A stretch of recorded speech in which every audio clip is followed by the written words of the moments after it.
Good morning dear students.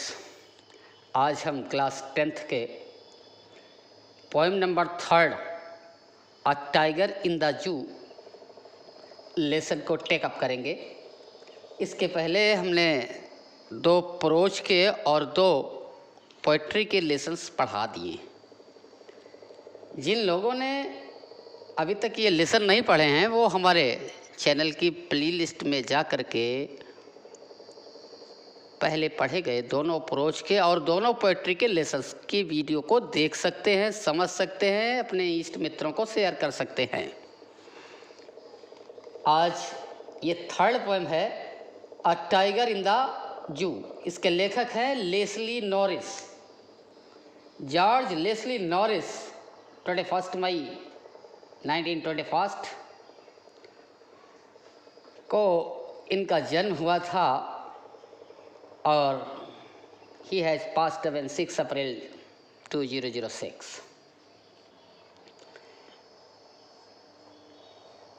Mr. George Leslie Norris was a prize-winning Welsh poet and short story writer. ये Wales poet थे और short story writer भी थे। कई prize इन्होंने जीते हैं अपने पोएट्री में। पोस्ट वार पीरियड के ये लेखक हैं और इस पोएम में a tiger in the zoo, चिड़िया घर में एक टाइगर, बाघ की क्या मनोदशा होती है, क्या प्रवृत्ति होती है, और एक टाइगर जो नेचुरल हैबिटेट में रहता है, प्राकृतिक आवास में रहता है, उसकी क्या मनोदशा होती है, दोनों के बारे में बड़ा ही सुंदर चित्रण किया है। दोनों दशाओं में अंतर है। जब वो जू में कैद कर लिया जाता है, चिड़ियाघर में कैद कर लिया जाता है, उसको सलाखों के पीछे डाल दिया जाता है या पिंजड़े में डाल दिया जाता है, तो उसकी कैसी स्थिति हो जाती है। और जब वो अपने स्वतंत्र अवस्था में प्राकृतिक रूप में होता है तो उसकी कैसी स्थिति होती है, दोनों का वर्णन कवि ने स्टेंजा वाइज किया है। तो आइए चलते हैं टेक्स्ट पर और देखते हैं पहला stanza. He stalks in his vivid strips the few steps of his cage on pads of velvet quiet in his quiet rage. Word meaning भी समझिए, अर्थ भी। He stalks, शान से चलना, टाइगर शान से चलता। In is vivid, vivid means चमकीली, स्ट्रिप्स माने धारियां, few steps of is cage माने पिंजड़ा,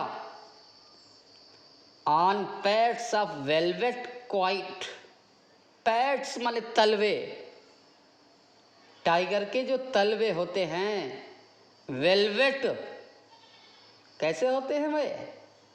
वेलवेट की तरह मुलायम, गद्देदार होते हैं, मखमल की तरह। क्वाइट शांत, इन इज क्वाइट रेज माने क्रोध। तो केज की बात करता है तो निश्चित रूप से वो पिंजड़े में बंद हुए टाइगर की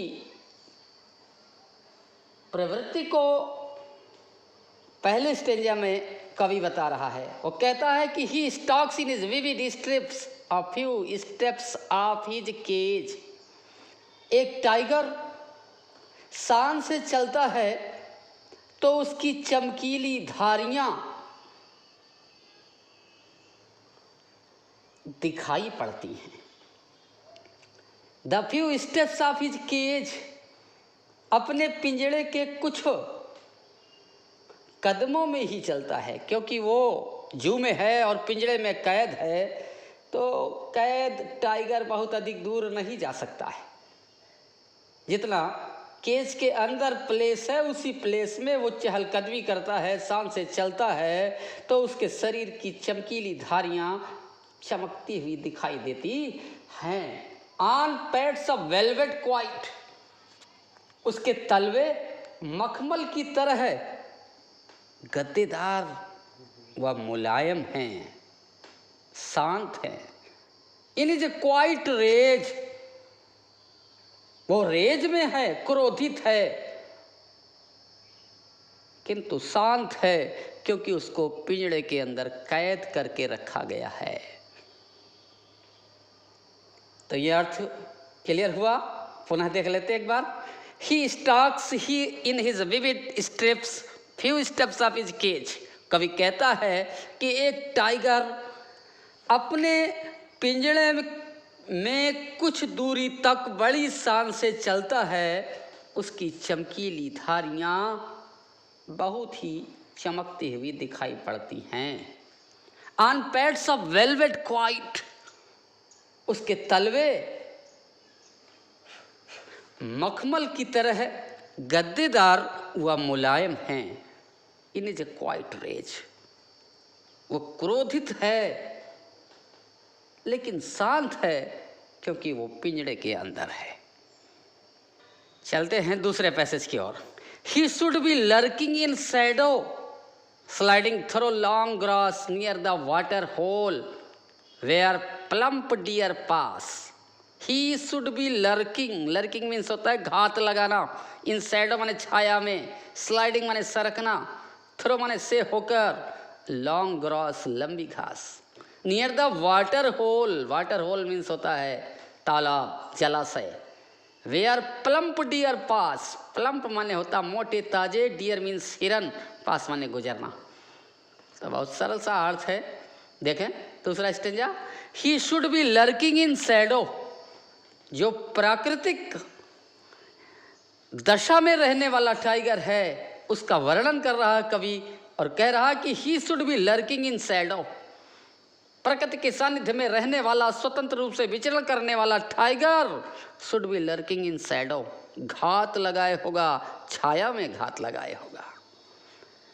जो प्राकृतिक परिवेश में रह रहा है टाइगर, वो छाया में घात लगाए होगा। स्लाइडिंग थ्रू लॉन्ग ग्रास, लंबी लंबी घासों से होकर वो सरक रहा होगा। नियर द वाटर होल, जलाशय के पास, वेयर प्लम्प डियर पास, जहाँ से मोटे ताजे हिरण गुजरते हैं, वहीं पर वो घात लगाकर बैठा होगा और लंबी लंबी घासों में सरक रहा होगा, स्लाइडिंग कर रहा होगा, ताकि वो अपने शिकार पर प्रहार कर सके, आक्रमण कर सके, इसलिए वो घात लगा करके बैठा होगा। तो बहुत स्पष्ट हो गया। ही should be lurking in shadow sliding through long grass. कवि कहता है कि वो टाइगर जो नेचुरल हैबिटेट में रहता है, वो छाया में घात लगाकर बैठा होगा। स्लाइडिंग थ्रू लॉन्ग ग्रास, लंबी लंबी घासों से वो खिसक रहा होगा, सरक रहा होगा। नियर द वाटर होल, जलाशय के पास सरक रहा होगा। वेयर प्लम्प डियर पास, जहाँ से मोटे ताजे हिरण गुजरते हैं, उन पर आक्रमण करने के लिए घात लगाए होगा। और अब चलते हैं थर्ड स्टेंजा की ओर। He should be snarling around houses at the jungle's edge, bearing his white fangs, his claws, terrorizing the village। उसी प्राकृतिक स्थिति में रहने वाले टाइगर की बात करता है थर्ड स्टेंजा में भी कवि, और कह रहा कि ही शुड बी स्नॉर्लिंग, वो दहाड़ रहा होगा। स्नॉर्लिंग मीन्स दहाड़ना। Around houses at the jungle से एज, एज माने किनारा, जंगल के किनारे के घरों के पास वो टाइगर दहाड़ रहा होगा।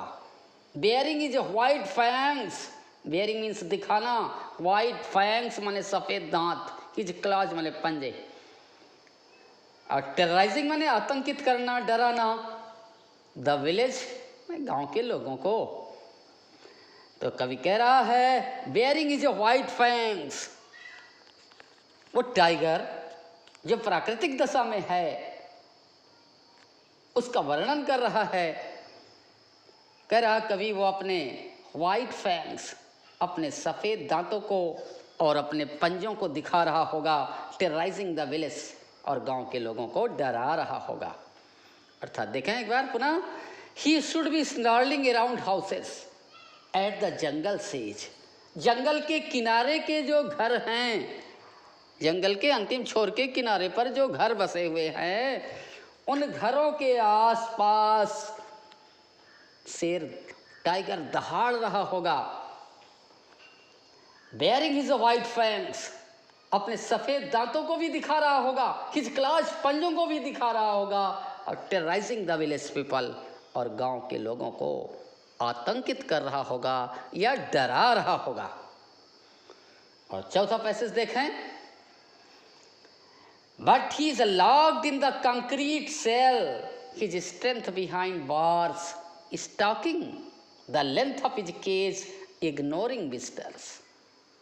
और इस चौथे स्टेंजा में फिर पुनः जू के अंदर रहने वाले टाइगर की ओर कवि लौटता और कहता है but he is locked in a concrete cell, लेकिन जो जू में होता है टाइगर, वो कंक्रीट के बने हुए कोठरी, सेल मीन्स कोठरी, कंक्रीट माने पत्थर, पत्थरों की बनी हुई कोठरी में लॉक्ड होगा, कैद होगा। हिज स्ट्रेंथ बिहाइंड बार्स, उसकी शक्ति सलाखों के पीछे है। Stacking the length of his cage, अपने पिंजड़े की लंबाई में वो शान से चल रहा होगा। इग्नोरिंग विजिटर्स, और आगंतुकों को, दर्शकों को इग्नोर कर रहा होगा, दर्शकों पर कोई ध्यान न दे रहा होगा। और अब अंतिम स्टेंजा देखिए, जिन लोगों ने हमारे चैनल को सब्सक्राइब नहीं किया है वो सब्सक्राइब कर दें, लाइक कर दें, और अपने मित्रों को, अपने फ्रेंड्स को शेयर करें, अधिकाधिक शेयर करें, ताकि वो भी पढ़ सके, समझ सकें। देखें अंतिम stanza, he hears the last voice at night, the patrolling cars, and stares with his brilliant eyes at the brilliant stars. He hears the last voice at night, the patrolling cars. Patrolling माने गश्त करने वाली कारें। Circus के अंदर जो पिंजड़े बने होते हैं, जू के अंदर के जो पिंजड़े बने होते हैं, उन पिंजड़ों में रहने वाले टाइगरों के देखभाल करने के लिए कारों में गश्त करते हैं लोग। तो वही कह रहा है कवि, ही हियर, जैसे पेट्रोलिंग होती है, रात को गश्त करती है, पुलिस वाले भी गश्त करते हैं, उसी तरह जू के अंदर भी गश्त होता है। तो लेखक कह रहा है he hears the last voice at night, वो रात के अंतिम आवाज को सुनता है। द पेट्रोलिंग कार्स, गश्त करती हुई कारों के अंतिम आवाजों को टाइगर सुनता है, जो अपने पिंजड़े में रहता है। And stairs with his brilliant eyes, और घूरता रहता है, एकटक देखता रहता है, विथ हिज ब्रिलियंट, अपनी चमकदार आंखों से देखता रहता है। टाइगर की आंखें बहुत चमकदार होती हैं। एट द ब्रिलियंट स्टार्स, चमकते हुए तारों को वो देर रात तक एकटक देखता रहता है। तब तक वो सुनता रहता है जब तक कि गश्त करने वाली कारों की अंतिम आवाज़ें नहीं गुजर जाती हैं, तब तक वो सुनता रहता है। जब पेट्रोलिंग कार्स की वॉइसेस फेड आउट हो जाती हैं, तभी he and stars with brilliant eyes, he stares with his brilliant eyes, एकटक देखता रहता है वो अपनी चमकदार आंखों से, चमकदार सितारों को, तारों को घूरता रहता है। तो ये आपकी पोएम रही। कैसी लगी आप अपने कमेंट के द्वारा हमें बताइएगा। Thanks a lot.